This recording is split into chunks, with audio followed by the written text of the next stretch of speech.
Hold on to your butts. It's Big News Wednesday.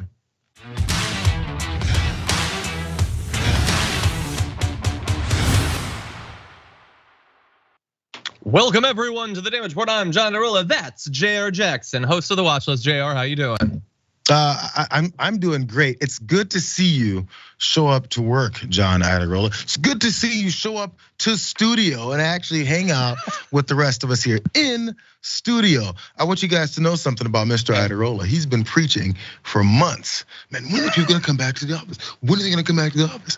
Then suddenly, people come back to the office and guess who's not back into the office? I abandoned them. Yeah. So if you haven't been watching in a bit, you might not know the context for this. The context is that I was out for one day.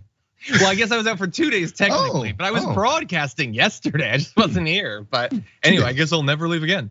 But anyway, Jayar, very glad to have you here as my hair refuses to. Anyway, I want to complain about some petty things. I don't like to jump right into the news. So I complained about my hair. Okay, you complain about me not being here. I want to complain about another thing, mainly because I think that Brett will enjoy mocking me for it. I have this weird thing. I generally consider myself to be a relatively intelligent person. I like to do research on things. I like to think critically about things. However, in the 28 years that I've been on this earth, and then also some other years. I don't know if I have ever entered a period of seasonal allergies and just known that's what's happening, so I should do something about it. It always takes weeks of like, I literally think that I'm dying. I don't know what's going on. I'm tired, my head is hurting. Have I had not enough caffeine? Have I had too much caffeine? Not enough water, not enough sleep. Did I drink? Like I go through a million different things before realizing, I should probably deal with the pervasive issue that affects tens of millions of Americans. And I'm just sick of it. What anyway is the process that involved and complicated and frustrating that you have? Yeah, it takes me literally like 2 weeks. Yes. No, I mean, finally remember. Yeah. You remember doing what you have to do to fix it? Is that a hassle? Is my question. I mean, I gotta go get the stuff. But then also one final thing, and then I swear we will talk about politics. You know what's frustrating? So I've talked often about how frustrating it is with caffeine. That the feeling of not having had enough caffeine also feels a lot like the feeling of having too much, and like how dare the world work that way. I've looked at the side effects of allergy medicines, and the list of side effects reads like all of the symptoms of allergies. How is that a thing? I don't like heartburn medication should not cause like intense searing flames in your chest. That's what you're trying to solve. And so if you're causing like fatigue and drowsiness and lightheadedness and all that from the allergy medicine, that's what I was trying to avoid in the first place. Anyway, well, maybe John, you shouldn't have gotten those allergies. Be irresponsible. No, I know, bootstraps with your lungs. Anyway, with that said, we've got some news to talk about, everyone. So I'm very glad that you've joined us on the show. As I was talking about the pre-port, I love our rundown today. Just solid, top to bottom, interesting stories that we're gonna jump into. So please buckle up for that. And along the way, you can send us comments, tweets, super chats, and all that, and we'll respond as we go. You might even earn yourself a Blue Apron gift card. So with all that said, Jayar, are you ready to talk about seasonal allergies? I'm kidding, news. I have more to say. Anyway, why don't we jump right into this? They call it faith because in the face of darkness, you can see that brighter future. A faith that our best days lay ahead of us. But is it worth the fight? Do I have the courage? Is it worth the sacrifice? America has been worth it every single time.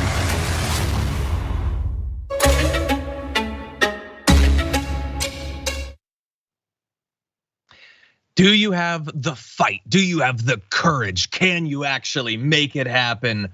That's an actual question for Ron DeSantis. I am both quoting the ad, but then also asking Ron DeSantis because you'll note that like a person is saying those things.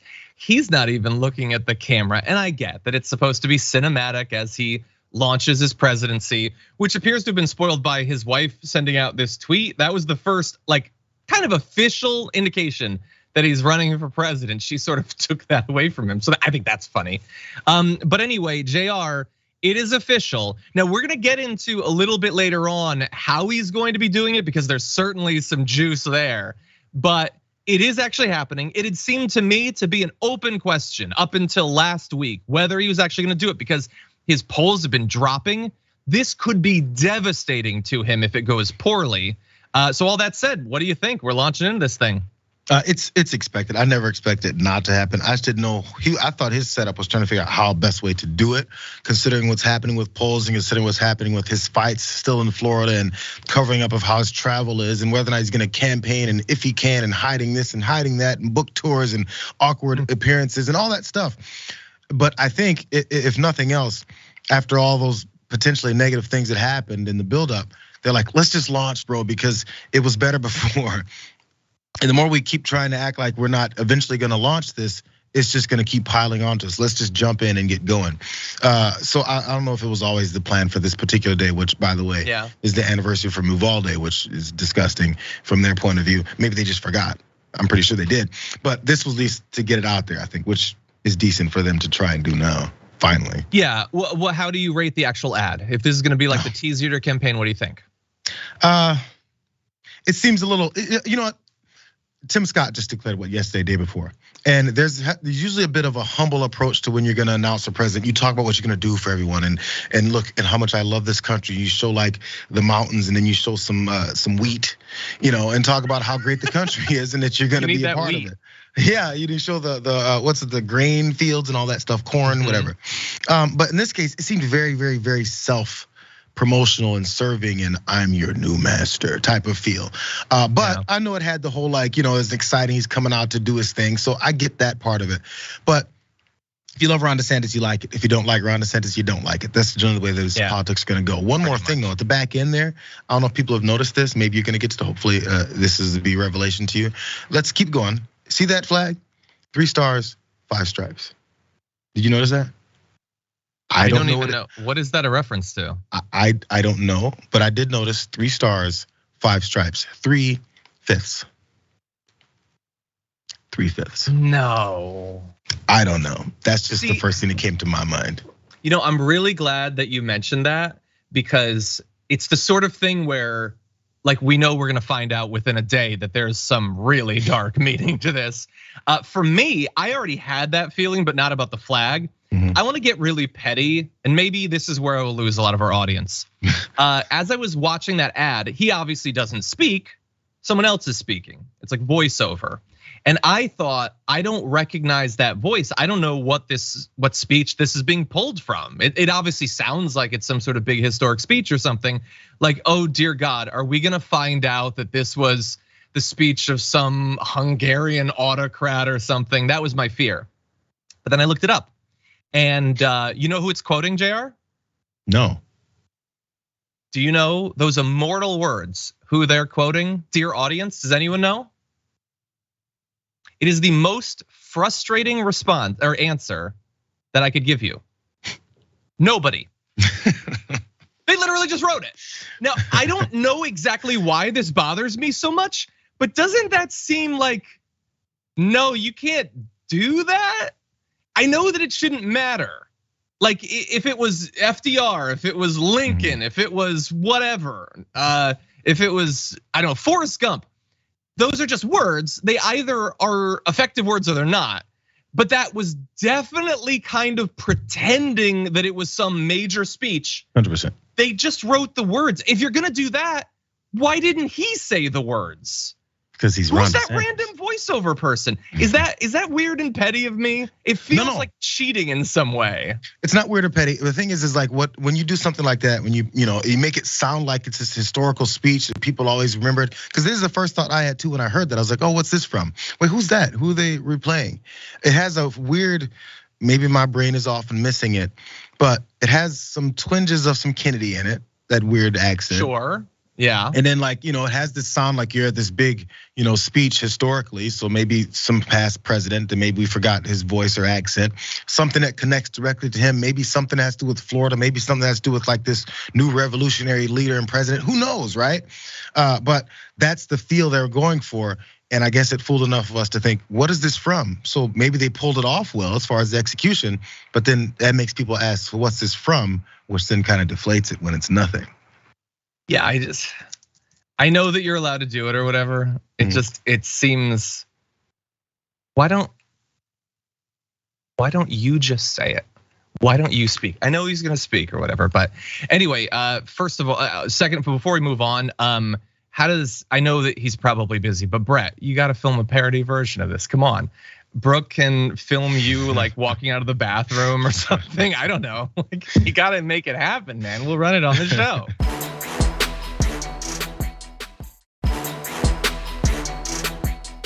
It is official now, Ron DeSantis running for president, and thus, we wanna hear what Ron DeSantis has to say. But we kind of more wanna hear what Trump has to say. And so we're gonna turn to that now, because what do you know? Trump not happy about Ron DeSantis launching his presidential bid. And he sent a bunch of bleats about it, including this: Ron DeSantis can't win the general election or get the nomination because he voted to obliterate Social Security, even wanting to raise the minimum age to 70 or more. I don't even know if that's fair. Did he call for raising it to more than 70? Okay. Voted to badly wound Medicare and fought hard and voted for a 23% tax on everything sales tax. He's a disciple of horrible rhino Paul Ryan, very disloyal. But the best part is he desperately needs a personality transplant, and to the best of my knowledge, they are not medically available yet. That is, okay, I will say, I understand that I am being lured in by the fact that this is attacking Ron DeSantis, but I have very often disagreed with people like Brett who come on this show and say he's funny. That's funny. That was actually funny, that attack of him. So attacking his personality, which is definitely gonna hurt Ron DeSantis, while focusing on the substance of him being opposed to these major programs. He then goes on, like in all caps, I built the greatest economy in the history of the world, no inflation, energy independence, and soon dominance, the strongest border ever, record best employment numbers. We lost like 1.9 million jobs through the course of his presidency. I just wanna be very clear about that. I'm not gonna fact check all of it because it's obviously BS and nobody cares, but that is obviously a lie. And then he finishes with election interference. I don't know if that last one is specifically about the Ron DeSantis thing, but I wouldn't put it past him to try to make that case that Ron DeSantis is running as election interference. Anyway, Jayar, this is just the beginning, obviously. Trump has been attacking Ron DeSantis for some time, but now, since as of today, he's officially running, Trump is now freed up to absolutely maul Ron DeSantis. And so I am just very excited for them to start fighting. What do you think? Yeah, and this thing, we're gonna see if Ron has some new tricks up his sleeves. Maybe he has something else in his personality that's actually gonna surprise people. Because look, Trump went straight into the personality, right? And we know that that's one of the big, I guess, hurdles that he's got to clear that people have been speculating about. But there's the thing about the funny lines and stuff like that, especially when it comes to divisive politicians like these two and anyone else in our current temperature. But if your candidate says something that's humorous, somewhat funny, it's acceptable. Oh man, that's a really good line. If you don't like that guy, like the hardcore DeSantis supporters who don't like Trump, don't think that line's funny at all. And from the lib, progressive, whoever outsider point of view who's just watching these two who we all hate, there's gonna be probably some good barbs back and forth, which we'll all enjoy because it's going after a deplorable human being that deserves it. So yeah, we'll chuckle at Trump's lines towards DeSantis, but he had similar lines like that towards folks that we would support. And they're just not as funny, right? Because we're like, it's a human nature thing. Everyone has this for me, and Jayar, to it. It's not specifically the attack on his personality. It's the saying, to the best of my knowledge, they're not medically available yet. Adding the yet makes it funny. Don't listen to me. Blue Lizard Guts says, I've never laughed at a Trump joke. I feel dirty, uncomfortable. See, that was good. No. Octosquiddy says it's all fun and games until one of them becomes the next president. No, I understand that. I want to be very clear. I do not want them to be elected president, but I also am trying to keep it together. And so this sustains me just a little bit. And we're gonna be attacking them quite viciously very soon. So don't worry about that. But anyway, Trump not happy. Ron DeSantis soon will not be happy about the fact that Trump is not happy. Okay, with that said, why don't we launch into the most significant part of this? Ron DeSantis is not just launching his bid for the presidency, he's doing it in a very specific way. Take a look at this. Hey, Lucas, so he's gonna make the big announcement with Elon Musk at 6 o'clock tonight on Twitter Spaces. Right. What the heck is Twitter Spaces? I wish I knew more about it. Okay, to be quite honest. I think he's trying to make it Sounds bigger, like a video right? function. That is not a good look for Ron DeSantis. Also, not a good look for Elon Musk because Twitter Space has been around for a really long time and they have no idea what it is. But it isn't just the sort of more moderate people on Fox that don't have an interest in this. Take a look at how Marjorie Greene responded to DeSantis's plan. You don't announce that you're running for president of the United States in some kind of little Twitter world. It's not a real world. Twitter is not real. So I can't comprehend why that would be the place to do the announcement. It makes no sense to me, and it's not serious. It's not serious. This is why it shows you he's dropped his people's way to measure him. Okay, Yeah. we got.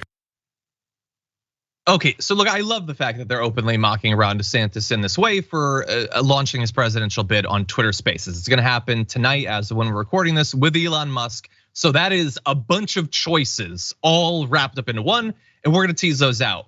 But first, it is interesting, Jayar, that Twitter, like taking over Twitter for Elon Musk to take it over, to make it a place for the right, was one of the most important free speech battles of our age. Tucker Carlson going to Twitter, so significant. Oh my God, this is important. But as soon as Ron DeSantis uses it, it's not real. It's not the real world. It's not serious. Who cares? Why would you do this? They sure seem to flip-flop on how important Twitter is to them. Yeah, all the time. The first thing I thought when I heard Marge talking about this is the same woman who goes on Twitter to opine, to push her policies, her plans, everything she wants to do, her hateful attacks on folks. She goes on Twitter and posts the things that she does, her antics. Is it not a real place? Should we not take any of the posts that you put on there seriously? Because it's not a real place. By the way, to a degree, I actually agree. It's not a real place. Like the interactions that, yeah, I mean the interactions that go through there's tons of not real folks or folks who aren't really who they are claim to be on there, obviously, and it's growing more and more every day. So yeah, there's the aspects of it not being real. But the people who are real on there and the things that are said in real terms and in earnest, that's real conveying of things. Like he can announce for president on Twitter Spaces all he wants, and we can make fun of it, but he's still announcing for president. It just means it's a bad place to do it. That's all. Yeah, 100%. Look, it's happening though. It's happening. I think it's kind of a weird choice. I mean, obviously Elon Musk is very polarizing, and I think that choosing to do it with Elon Musk and choosing to do it on Twitter is a great example of something that we've already seen a few examples of, and we're gonna see far more, which is Ron DeSantis's very difficult tightrope walk that he's going to have to do during this bid. Because Ron DeSantis needs to do seemingly contradictory things to beat Trump, to catch up at all to Trump. He needs to be an alternative to Trump that's more reasonable. He needs to appeal to the donors. He needs to appeal to the never Trumpers. Because if you can't do that, then they're just gonna go with Trump. But he also needs the Trump people to prefer him too. And so to do that, you need to out-Trump Trump. How exactly you out-Trump Trump and reassure the never Trumpers that you're the more reasonable choice, I'm not sure how you do that, other than promising like $3 trillion in tax cuts to the 1%. That might reassure them, that'll go away a nice way. But Trump will probably do that too. So it's very difficult. You choose someone like Musk to say, I'm focused on this BS online culture war trolling stuff. That's what I'm focused on. You go on that platform to show the trolls that you have their back, and maybe to try to reassure right wingers on Twitter that they shouldn't pay attention when Trump inevitably comes back on the platform, which we've been hearing rumblings that he's going to do at some point because Truth Social is basically nothing. I'm one of the few people that actually loads his page on a given day. And so I don't know exactly how you manage all of this. I do wonder though, like he's gonna be talking with Musk. Musk is a troll and a wild card and not nearly as clever as he thinks he is. But he could still generate a couple of interesting moments with DeSantis that might not be super helpful to DeSantis. How do you expect this to play out tonight? It'll have its normal processes of Musk probably screwing something up in some form or fashion when it comes to this. But because again, I think he's thinking about himself and how much he can use Ron DeSantis to promote himself. And sure, Ron is thinking the opposite for them. But there's the other aspect of this. I think someone said this or tweeted it. They said, what if, because I believe Trump still has his account reinstated over on Twitter. He could easily firebomb this entire thing by just tweeting, finally, at the same time that DeSantis is announcing, and just kind of, it's like the opposing television program at the same time this is going on. And many eyes will be going back and forth and not necessarily thinking about Ron DeSantis. It would be a pretty good play, I gotta be honest. I forget where I heard that, someone saying he should do that. We'll see. Anyway, like, but also, I'm sorry, the Fox News thing with not knowing what Twitter Spaces is, I think that's a big indication of maybe these old folks or just folks who aren't connected to the degree about social media and all the aspects of it that are probably Ron DeSantis's and many of these conservative supporters, voters. They're probably thinking the same thing. So that's why it's one of these problems for it. They're like, what the hell is Twitter Spaces? Where's Fox News? Well, it's simultaneously too new for the older people and too old for the younger people. I personally think his campaign video should be him on TikTok in the little like rowboat, just like drifting across the water. That's probably like 6 months old. I don't really know what happens on TikTok. I'm trying. Anyway, please help me. Please help me. Anyway, also by the way, fun little thing to watch for tonight. He is making this announcement on Twitter Spaces. But all of that implies that Twitter Spaces will work, and it does not work that great the last few months. So it is entirely possible that it could be crashing. By the way, if it's successful in drawing in people to watch, that just raises the chance that it crashes. So this could end up being a tech debacle as well as a political one. Okay, that said, I want to go over just a little bit because I want to jump into this last little bit. Elon Musk basically helping Ron DeSantis launch his presidential bid might be seen as a strong endorsement of Ron DeSantis, but at least as of right now, Elon Musk is making clear that that's not what he's doing. So he said in an event with the Wall Street Journal yesterday that he's not formally throwing his support behind DeSantis or any other Republican, but he did retweet a video of the presidential kickoff event for Senator Tim Scott. So maybe that's an indication of where he wants to go. He did say previously, if you're trying to get an idea of his politics, he says that he voted for President Biden in the 2020 election, but has since attacked him a ton and has obviously been clinging as hard as he can to right-wing grifters ever since then. When asked about Mr. Biden on CNBC last week, he said he just wanted a quote, normal human being to lead the country. And I think that we would all define normal human being differently. Dear God, can you imagine how someone as utterly bizarre as Elon Musk would define a normal human being? I don't know exactly what that means. But bear in mind, Twitter is trying desperately to appeal to right-wingers. And not only did he unblock Donald Trump, letting him come back, he hasn't yet, but he did try to get him there. He's doing the Ron DeSantis thing. Tucker Carlson's gonna be hosting his show on Twitter. We find out that all of the Daily Wire clones of Ben Shapiro are gonna be doing their show there as well. So he's basically doing everything he can to reassure right-wingers that Twitter is the new True Social, it's the new Parler, it's the new Rumble, and all of those obviously very successful businesses. So I understand why he's doing it. What do you think, Jayar? Well, that's the plan. Again, like I said, this is supposed to be some kind of promotional thing for Elon. He's looking to help, push Twitter along. He's trying everything he can. So this is the next step. So if they all flock over that way, then that's a win for him in making Twitter his, the new home for conservatives and their nonsense and the lies that happen. And once someone mimics another entity and then stock markets drop like crazy, it'll keep happening. It'll be on full display and illustrate just how ridiculous these folks are. So more success to them, because whenever something is promotional and works for them, they find a way to destroy it. Yeah. Anyway, in terms of destroying things, we don't know for sure. These are just snapshots, but his activities over the past 2 years do seem to be having an effect on the aura that he casts over the businesses that he is technically affiliated with, although he probably doesn't interact much with on a daily basis. There's a new survey of how reputable different brands are, and Tesla has plummeted 50 spots. It's now 62. It had been in the top 20. It's 62, 30 places below Ford, below a number of other, below Ford. It's considered less reputable.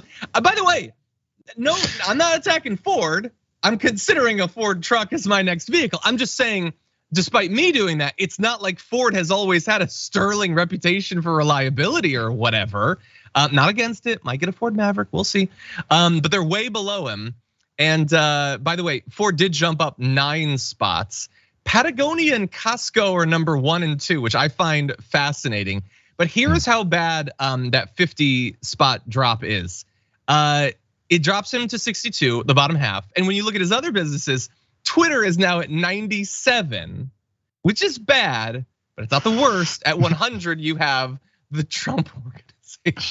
Come on, why did they even put the Trump organization on there? That's kind of messed up, Jayar. Yeah, and these people at Business Insider, right? Yeah, these people at Business Insider, these libs over there slandering all these great conservative companies. That's always gonna be the response from it. Any ranking that doesn't show a good light for the, these types of folks, they just say these are disgruntled people who've created this survey just to make us look bad. Okay, fine. Yeah, 100%. Okay, everybody, we got to take a break, but when we come back, what does Jack Smith know that has led Trump's lawyers to try to make a last-minute overture to the Attorney General? We'll break it down after this.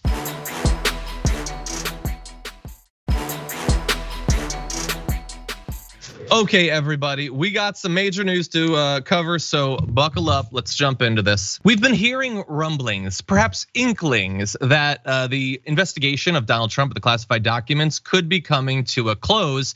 And yesterday on the show, we covered how they found evidence that he knew he wasn't supposed to have the documents, which seems indisputable, but they're really impressed with this new evidence. Well, I don't know that this new piece of evidence is proof that Trump and his team are getting worried, but you very much could read that into it.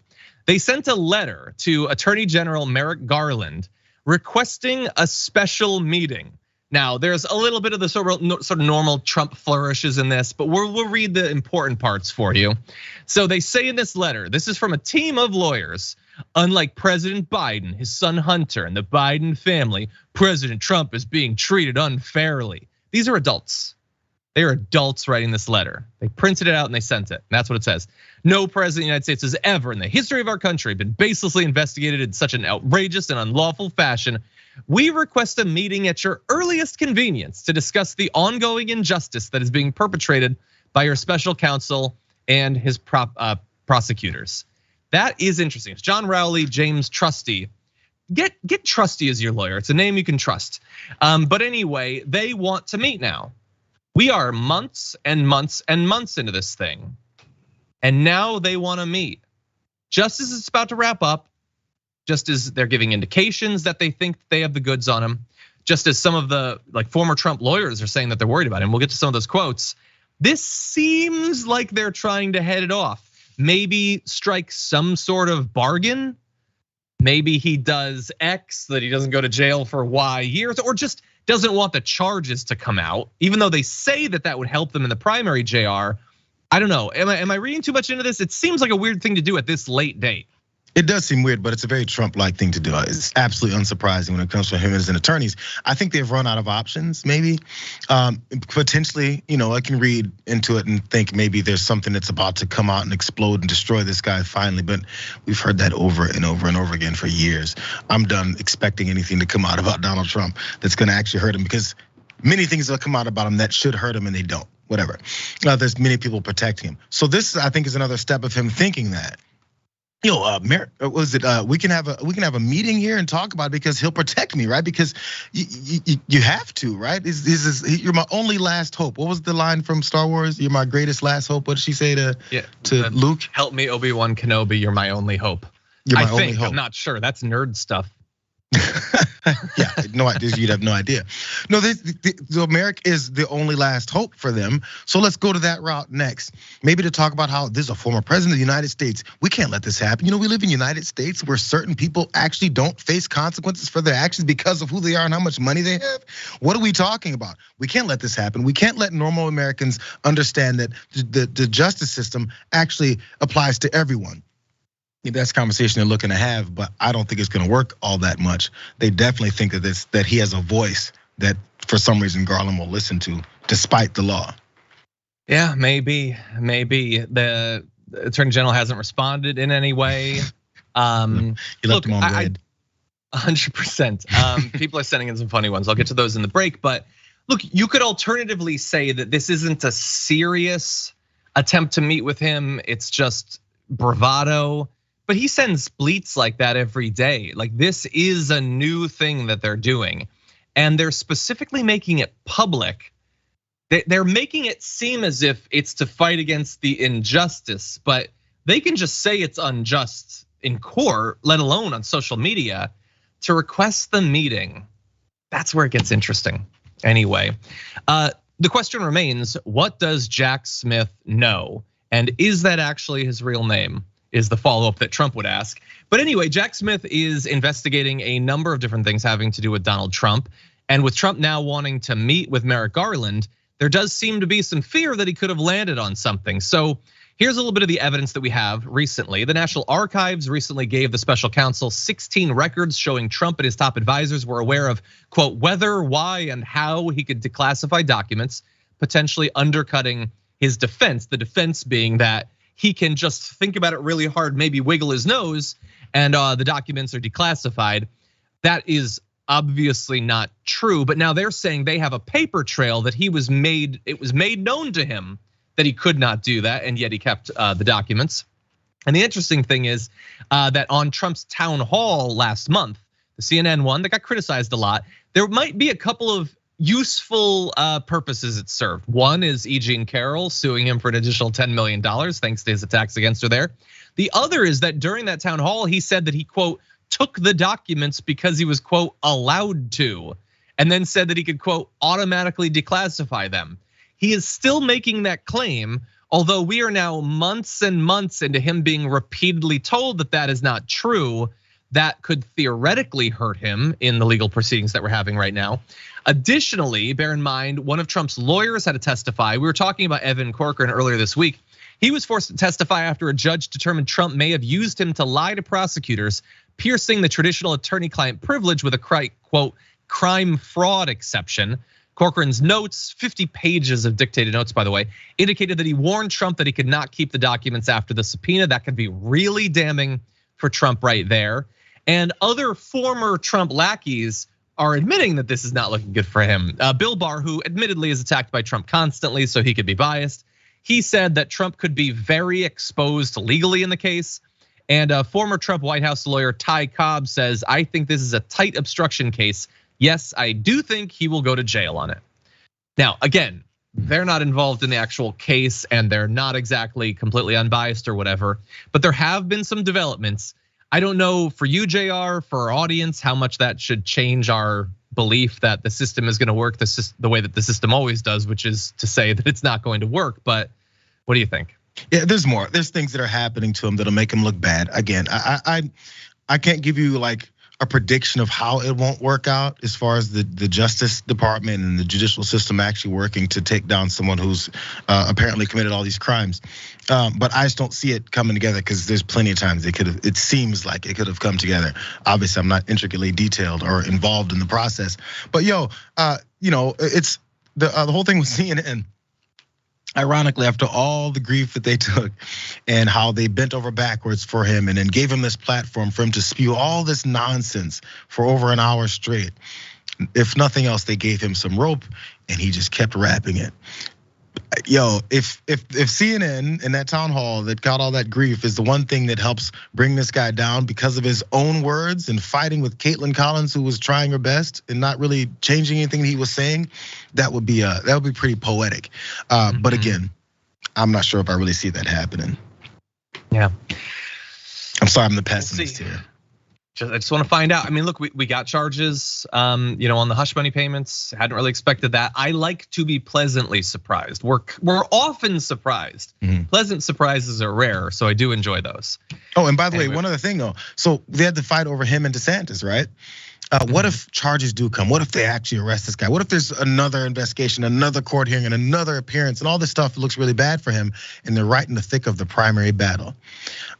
Is Ron DeSantis gonna say, I can't believe they're doing this to the former president, and starts giving, sympathy and type of words towards Trump? Or he's gonna say, get that loser, that's right, that's why you need me a winner in the White House. It's gotta be another tightrope he'd have to walk, so who knows? Yeah, it's like if that process doesn't end with Trump in jail, then he kind of has to defend. Okay. If it wouldn't end up in jail, then DeSantis has to go on the attack. That's super risky to DeSantis, but you can't beat him unless you're willing to attack him. That's the inherent issue.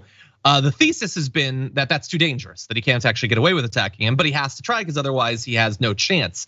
However, if DeSantis could know that this was going to land Trump in jail, then he in fact shouldn't attack him because he doesn't want to poison the well with the Trump fans. And he could say, well, you know what? I think it's unacceptable what they're doing to President Trump, but with Trump unable to run, I will pick up the mantle or whatever. Very different strategies, very different risks. This is not a good time to be Ron DeSantis. So it joins the list of all of the other times. Anyway, with that said, we're gonna move on to our final story of this block, at least, and talk about someone who we haven't spoken much about in the last few weeks. It's been about 2 weeks since there's been massive new revelations of Clarence Thomas's helpful financial relationship with right-wing mega donor Harlan Crow. And during that time, we tried to take stock with the corruption that we've already seen, including the Senate investigators who've been trying to get some cooperation with Harlan Crow and finding out more about what their relationship is. Well, they asked for that information and Harlan Crow is responding the way that billionaires are allowed to. He's just not gonna give them the information that they want. He's refused. No, you're not getting the documents from me. And further than that, he did send one document, a 7-page letter that goes beyond just, I'm not gonna give you access to my files. You shouldn't be asking anyone for this sort of stuff, he says. So here's some quotes. This is from Michael Bopp, Harlan Crow's lawyer, who says, after careful consideration, we do not believe the committee has the authority to investigate Mr. Crow's personal friendship with Justice Clarence Thomas. Most importantly, Congress does not have the constitutional power to impose ethics rules and standards on the Supreme Court. Doing so would exceed Congress's Article 1 authority and violate basic separations of power principles that precludes the committee from pursuing an investigation in support of such legislation. So that's like a general principle that they're laying out, but they get more specific, a sort of secondary backup argument. Separately, the committee has not identified a valid legislative purpose for its investigation and is not authorized to conduct an ethics investigation of a Supreme Court justice. The committee's stated purpose of crafting new ethics guidelines for the Supreme Court is inconsistent with its actions and the circumstances in which this investigation was launched, all of which suggest that the committee is targeting Justice Thomas for special and unwarranted opprobrium. Man, I was gonna say they spent their whole budget on their vocabulary words there, but they're paid by Harlan Crow. I think they can afford it. So anyway, I'm not gonna help you. You can't make me. You can't investigate the Supreme Court. You can't have ethics guidelines for the Supreme Court and back off because you're all being biased. All of this following. Do I need to remind you of all of the insane stories of corruption, millions of dollars flowing from a right-wing donor to a Supreme Court justice over the course of decades? Jayar, what do you think? So this, it's full illustration of the way that many conservatives want America to be. I'm above the law. I can thumb my nose in your face and tell you, no, Justice Department, or no anyone investigating, no anyone who's looking to investigate ethics issues with our Supreme Court. You have absolutely no authority because they're supposed to be above the law. The Supreme Court and their ethics is supposed to be above the law. They'll say it with a straight face. You're supposed to say that behind closed doors. We've got the smoke-filled rooms right in front of our faces now. It says open corruption, and they say, yeah, I'm doing it, and there's nothing you can do about it because I'm one of the higher ups in the United States of America. I'm the elite. I'm the people that control and run this country because I've got money. Openly, blatantly saying it, and Clarence Thomas is nodding his dumb ass head and saying, that's right, sir, that's right, boss, that's right, you got it. Don't expose our relationship to these people.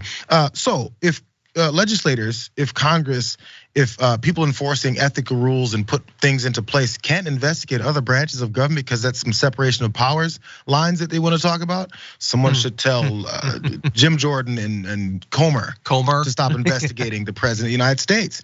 They can investigate him all they want and they're looking like idiots while they do it, but they definitely still have the right to. So when are Harlan Crow's attorneys gonna start speaking up for that problem with the separation of powers and the investigatory powers of the Congress when it comes to another branch of government? It only applies when it's them, is what it looks like. That is interesting, Jayar. You know what? I think you've convinced me. I think that Comer and Jim Jordan, you know what they've got? Unwarranted opprobrium. Which, by the way, if I was still doing bar trivia with Brett and Brooke, that would be a great name for the team. Unwarranted opprobrium. Anyway, with that said, we do need to take a break. When we come back, Lauren Boebert just loves trying to make these special viral moments, and they never work out the way that she wants. We have one for you after this.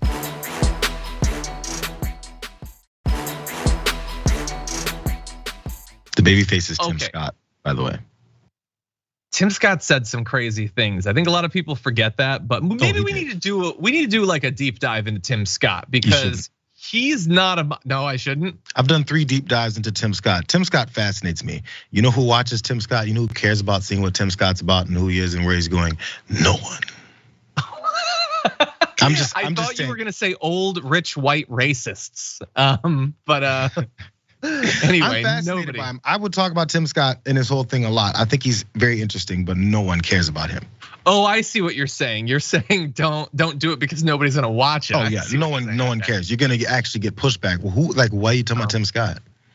Well, he is running. I mean, we should be doing these for everyone. Oh, related to that, by the way, CNN is doing a town hall with Nikki Haley, I think next week or whatever. Either because they actually want to do a town hall with Nikki Haley, or they desperately need cover for the fact that they did one with Trump and are going to do another one in like 2 weeks probably. Anyway, with that said, man, I thought we had extra time. We're probably just going to get to this E-block, but it's a fun one. Why don't we jump into it, starting with this? I left a prescription at a pharmacy once. I went to get birth control, and I was there at the counter and went to pay for it, and the price was very, very high. I said, wow, is this a 3-6 month prescription? No, ma'am, this is 1 month. And I said, it's cheaper to have a kid. And I left it there, and now I have my 3rd son, Caden Boebert. And so I'm actually, it turned out to be a really great thing.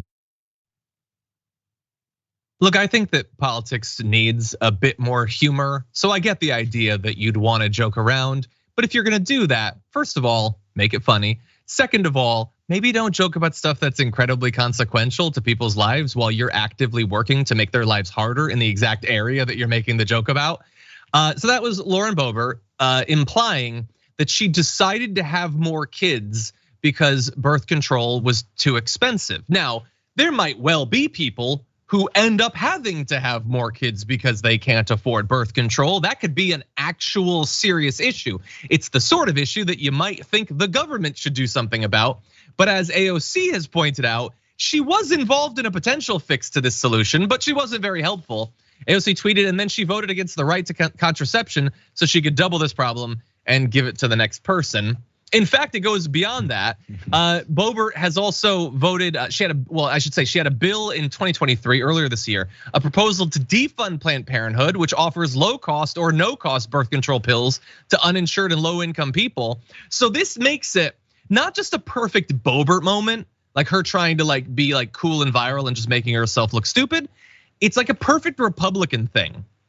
I had this bad experience, and now I am gonna work to make sure that many more people have an even worse experience. Now that I have transcended my difficult circumstances and have been elected to office, I'm gonna use the newfound power I have to make sure that your life is as hard as possible. The exact opposite of what diverse lived experiences should bring to elective office. And so anyway, by the way, Jayar, before you jump in, let's also be clear, the math obviously doesn't work out on what she's saying. The cost of raising a child in the US averages out to over $300,000 over 18 years. Birth control pills range from $0 to $50 a month, although as we said, in some cases you can even get them free.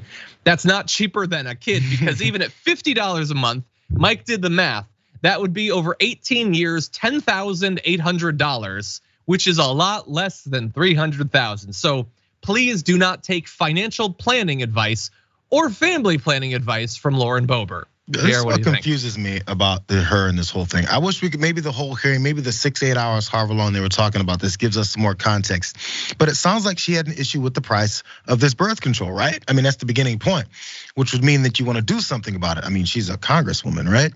So she's arguing for the sake of doing something about these exorbitant costs for something as simple as birth control, which so many people take. So since that's the case, why is it that then she later voted against helping those folks that she's talking about? I know that's always the question. I'm just reiterating the fact that she's making this point. So what was she making the point for? To brag about how she then had a kid, or to say that, hey, if the price of, say, birth control or anything else that maybe people have a right to go after, that then that they should just let it go and have more children instead because it worked out for me. I'm really looking for the point here and what is that she's advocating for, or if she's just confused and mixed up and just wants to throw whatever kind of grievances she can and then say, oh, but I had my third child and it's okay. I would love to know, but also Caden Boebert is the one that was had after this. What Caden discovered is that he wasn't planned, they didn't want it. It was just a consequence of big pharma's greed, I suppose. But that'll be my final point on this, by the way.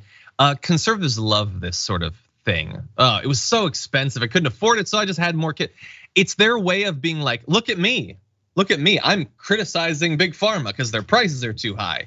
I'm not gonna do anything to get the prices down. I'm not gonna do anything to hurt this company. I love this company. Please give me more money, dear company. But it allows them to pretend briefly that they're critical of corporations while doing the bidding of corporations all the while.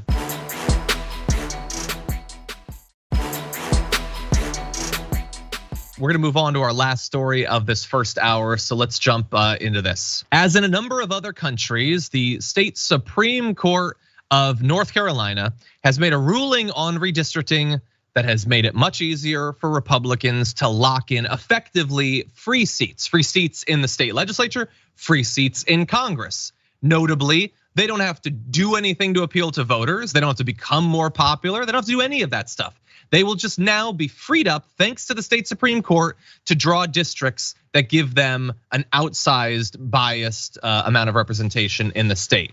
So the Republican majority in the court, it just flipped recently, threw out a 2022 Democratic ruling against partisan gerrymandering, saying that the state constitution does not limit the practice. And so they can just do effectively whatever they want. Interesting, like, coincidence is that this new Republican majority on the court, these are partisan elections, by the way, that put the justices on there. This is not speculation that they're right wingers, they're Republicans. It's so interesting that frees up the Republicans to give themselves more spots in Congress and the state legislature. And if you were hoping to amend the state constitution to stop this, well, this also makes that much more difficult. So we were talking in our meeting about the guardrails against democracy. This is how it works. It doesn't matter how unpopular they become, there is always something to protect them that is insulated from the will of the people. And we're seeing that in more and more states. By the way, this is not a small difference that this is gonna make. As of right now, nationally, Democrats need to flip 5 GOP seats to regain control of Congress.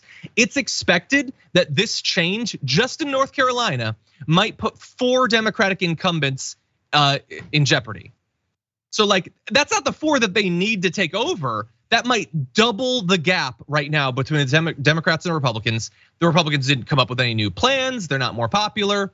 And in defending against this, I wanna read this quote from House Speaker Tim Moore, who said that last year's elections, quote, 7-7 does not reflect the will of the voters in North Carolina. So having 7 Democrats, 7 Republicans doesn't reflect the will of the voters because that's split. And the state isn't split when you talk to the voters, which might make sense. Except I looked at what the vote share was in 2020. Trump had 49.93% of the vote. Joe Biden had 48.59. That is 1.3%. It's about as split as it could be. 7-7 seems exactly like it's reflecting the will of the voters there. He knows that, he doesn't care. It's all about the power. Jayar, what do you think? 100%. They hate their voters. They hate the state. They're looking for extreme and utter power. Look, there's many ways that Republicans are looking to eliminate democracy. This is one of them that isn't talked about as much because a lot of people don't understand how these things work. So they can do this under the cover of not even darkness, in broad daylight, because many people won't follow it or know what's going on or necessarily say anything about it in particular. Once they get a little bit of power, they change the rules to make sure that nothing even changes next, or that they have no possibility of losing no matter how badly they don't represent the people. When they look back later and say, what happened to this country? And they'll blame it on trans folks and black folks and Latinos, they won't discover that it was actually, the call was coming from inside the house. Yeah. That's it for the first hour, unfortunately, everyone. We got good, exciting news for you in the aftermath there, though. So if you're on the linear platforms or on the podcast, definitely go check out the YouTube page, and we'll lift your spirits. Don't worry. We'll be back after this.